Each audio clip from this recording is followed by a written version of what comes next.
O quadro macroeconômico brasileiro se complicou de maneira bastante clara nos últimos tempos, nos últimos meses.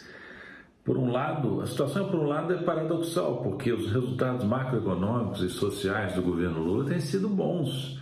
Os dados estão mostrando o desemprego em queda, o crescimento do PIB sendo continuamente revisto para cima, podendo chegar a 3,5% em 2024, os indicadores sociais melhorando, a queda da pobreza extrema também.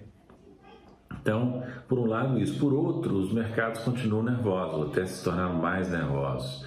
O que se destacou nas últimas semanas foi o insucesso inicial tanto do pacote fiscal apresentado por Haddad, como do choque de juros posterior apresentado pelo Banco Central, praticado pelo Banco Central. O pacote fiscal foi mal recebido no Congresso, mal recebido no mercado, e o Banco Central aparentemente tentou compensar, mostrando austeridade monetária para fazer face às dúvidas sobre se o governo tem contas públicas sólidas em função das dificuldades de fazer um ajuste fiscal.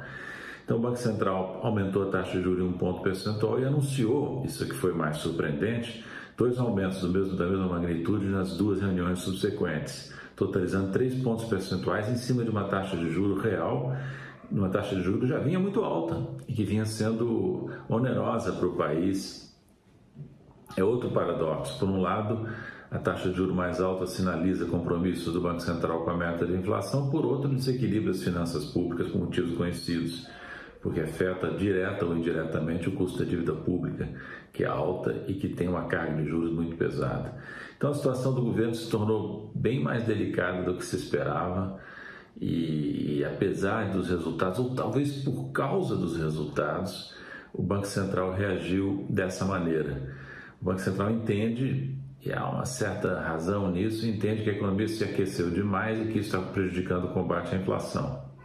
E tem que responder a isso da maneira convencional, da maneira como sempre responde o Banco Central. Melhorou a economia, temos que segurar o crescimento para evitar o descontrole da inflação. Por trás disso tudo estão metas de inflação muito ambiciosas, que deveriam ter sido revistas no início do governo de Lula, e metas fiscais muito ambiciosas e difíceis também no âmbito do arcabouço fiscal. Vamos ver se o governo consegue ajustar a sua política fiscal de maneira flexível, mas convincente, e evitar que o Banco Central seja levado, com razão ou sem razão, a abortar a recuperação da economia que vem vindo muito bem.